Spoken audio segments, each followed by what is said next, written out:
يا ذاكر الأصحاب كن متأدبا واعرف عظيم منازل الأصحاب هم صفوة رفعوا بصحبة أحمد وبذاك। আচ্ছা, একটু মজার বিষয়ে কথা বলতে আসছি আজকে। হ্যাঁ, মজার বিষয় হচ্ছে 2017। তো আমাদের এক দিনী ভাই, আমি নাম বললাম না কারণ কিছু প্রায়োরিটি রাখতে হবে, কারো বদনাম করতে চাই না, দিনী ভাইয়ের বদনাম না। তিনি ওনার নিজ এলাকায় বললেন যে শবে বারাত নেই। এখন তিনি বললেন শবে বারাত নেই, এলাকার মানুষ তো ধরছে ওনাকে যে শবে বারাত নাই, এর মানে কি? উনি রাজনৈতিক ব্যক্তিত্ব, বর্তমান গভর্নমেন্টের স্থানীয় ব্যক্তিত্ব, রাজনীতি ব্যক্তিত্ব। ওয়ালাইকুম আসসালাম রহমতুল্লাহ সাহেব। তো ওয়ালাইকুম আসসালাম ইসমাইল সাহেব। এখন আমাকে বললো যে জামশেদ ভাই আপনি তো আসতে হবে, আমি তো বড় বিপদে পড়লাম, আমি বলেছি যে শবে বরাত নেই। ওয়ালাইকুম আসসালাম মহিব সাহেব। এখন আমি বললাম আপনি কেন এমনটা বললেন যে শবে বরাত নেই? এটা বলার কারণ কি? শবে বরাত নাই আপনি কি উদ্দেশ্যে বললেন? শবে বরাত কেন নাই হবে? শবে বরাত অবশ্যই আছে, বলে যে আপনাকে আসতে হবে। আমি বললাম ঠিক আছে চলো। তো ওই এলাকার স্থানীয় বড় হুজুর, কারণ আমাদের দেশে প্রত্যেকটা এলাকায় বড় হুজুর থাকে, যেমন না মসজিদের ইমাম না কেন, ধরেন আপনি বলতে পারেন যে চিটাগাংয়ের বড় হুজুর, সাতক্ষীরার বড় হুজুর, ঢাকার বড় হুজুর, কুমিল্লার বড় হুজুর, আপনার এলাকার নামে একজন বড় হুজুর থাকে। আল্লাহ ওনাদেরকে নেক হায়াত দান করুন এবং হিদায়াত দান করুন। ওনারা ওখানে ধর্ম প্রচার করে আসছেন বিগত 50 বছর থেকে। যখন কেউ কোরআন পড়তে জানতো না ওনারা পড়াতেন, যখন কেউ তাবিজ লিখতে জানতো না ওনারা তাবিজ দিতেন, যখন কেউ ঝাড়ফুঁক করতো না ওনারা ঝাড়ফুঁক করতেন, যখন কেউ ওয়াজ মাহফিল করতে পারতো না ওনারা করতেন, যখন কারো মেয়ের বিবাহের জন্য খুতবা পড়া যেত ওনারা পড়াতেন, কারো তালাক হয়ে যাওয়ার পরে একটা বুড়ো মুরব্বীর সাথে হালালা তালাক দেওয়ার ব্যবস্থা ওনারাই করতেন। ওনারাই তো বড় হুজুর, ওনারাই তো বড় হুজুর নাকি? কারা বড় হুজুর? আর জিদের বসে তালাক দিয়ে দিছে এক বৈঠকে 3 বার। তালাক তালাক, সুটকি তালাক, বেগুন তালাক, আম জাম কদম তালাক, আউযুবিল্লাহি মিনাশ শাইতানির রাজিম। এই তালাকগুলো হয়ে যাওয়ার পরে অথচ তার তালাক একবার হয়েছে, এটাকে 3 বার বলে স্বামী স্ত্রীকে আলাদা করে কোনো এক বুড়ো মুরব্বীর সাথে বিবাহ দিতে হবে, রাতে বউর কাছে যেতে দেওয়া যাবে না, সকালবেলা আবার তালাক দিবা, আবার ওই পুরুষ বিবাহ করবে। এই নোংরা ঘৃণিত কাজটা কোনো এক সময় কোনো এলাকার বড় হুজুররাই করতো।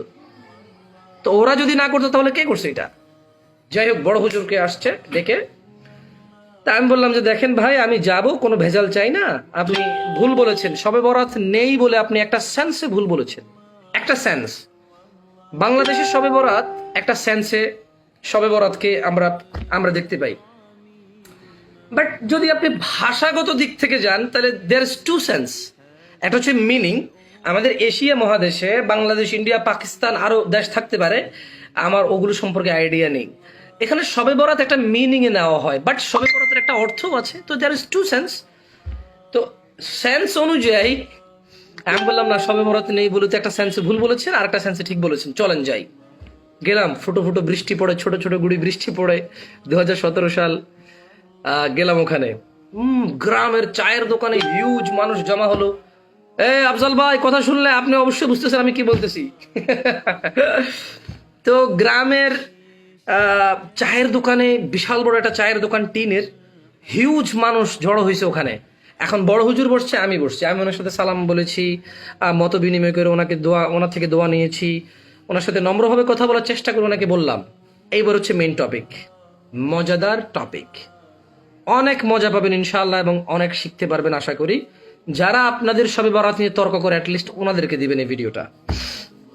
তো ওনারা বলছেন যে আমি ওনাকে বললাম যে শবে বরাত হুজুর নিশ্চয় এটা ফার্সি ভাষা।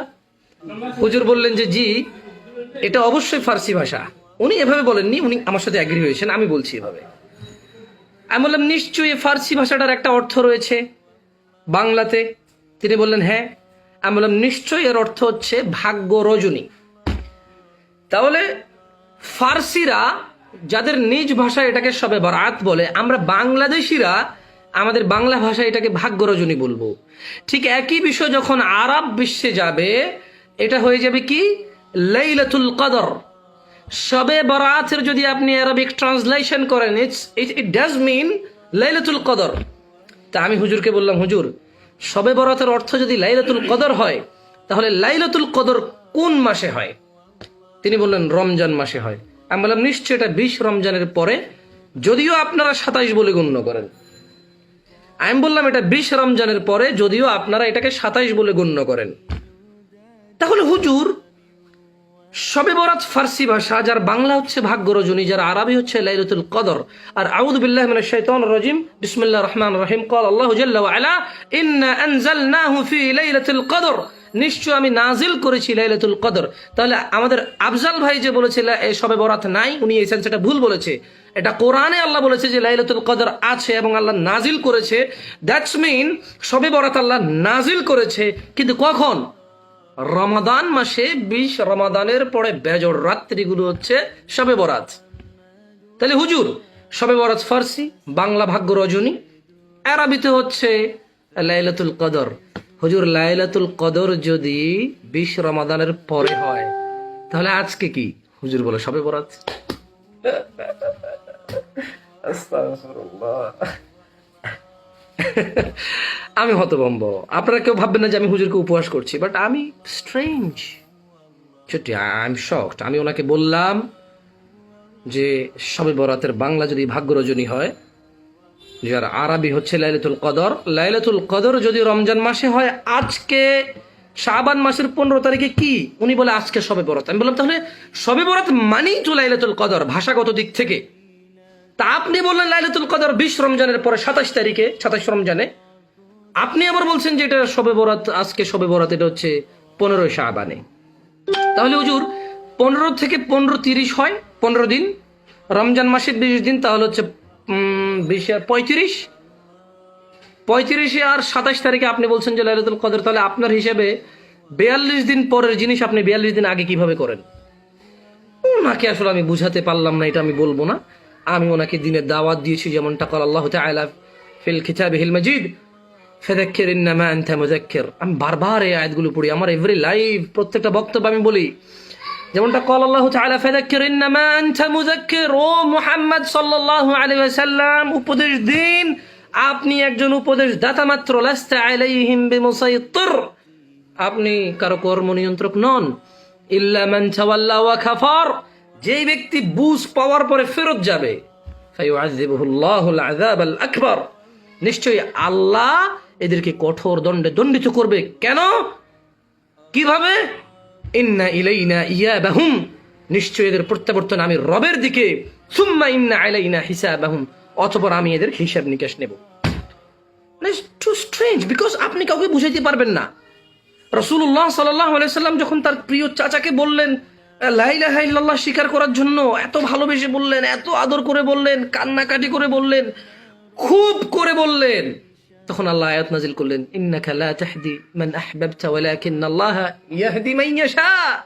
মুহাম্মদ, আপনি পারবেন না যাকে ভালোবাসেন হিদায়াত দিতে, আল্লাহ যাকে খুশি হিদায়াত দেবে।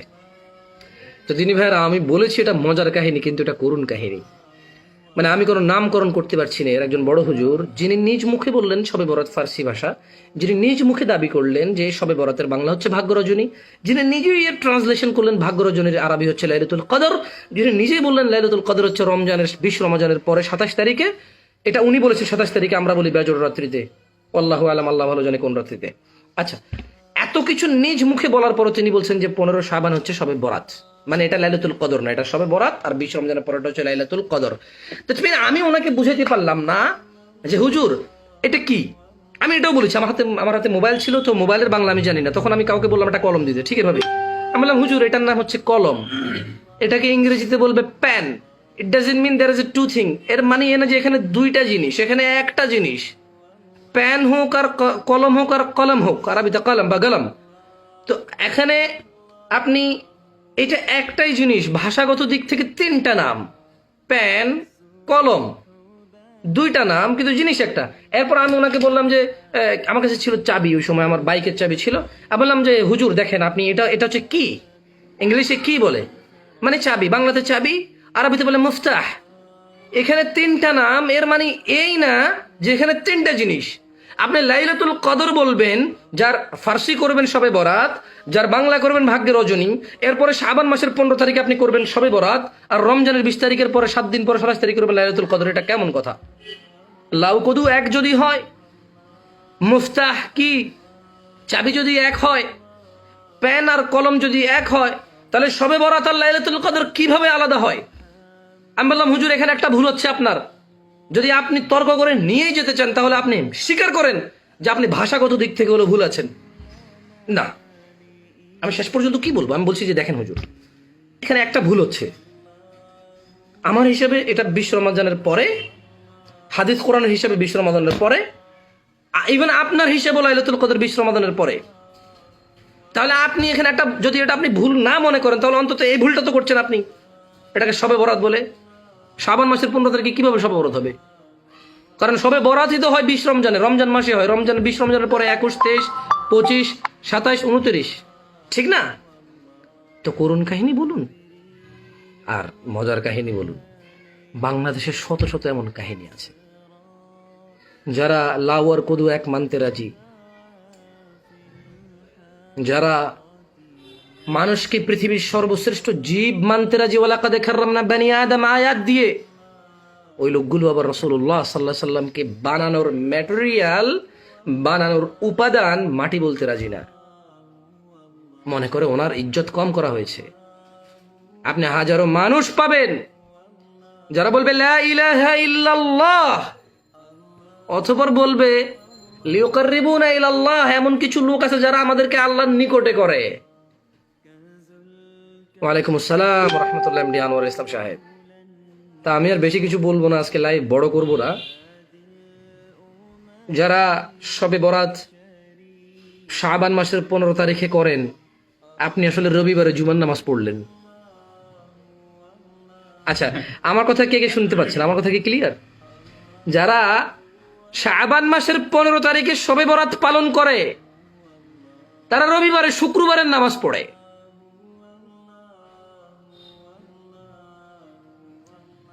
যারা শবে বরাত শাবান মাসের 15 তারিখে পালন করে, তারা ঈদের নামাজ রজব মাসে পালন করে।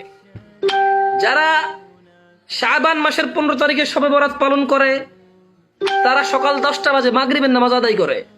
কারণ ডিফারেন্ট এতটুকুই। আপনি দেখেন শাবান মাসের 15 তারিখ থেকে রমাদান মাসের 20 পর্যন্ত প্রায় 35 দিন একবার একরিচ। তারপর যদি আমি 21 রমাদানও ধরি, 21 যদিও ধরা নিয়মই নেই, তর্কের খাতিরে, কিসের খাতিরে, যেহেতু 21 তারিখ বেজোড় রাত্রি, সেই হিসাবে তো 36 দিনে যায় দাঁড়ায়। তাহলে ব্যাপারটা এমন না রবিবারে জুমার নামাজ, ব্যাপারটা তো এমন হয়ে গেল। আল্লাহ আমাদেরকে ক্ষমা করুন, বোঝার তৌফিক দান করুন।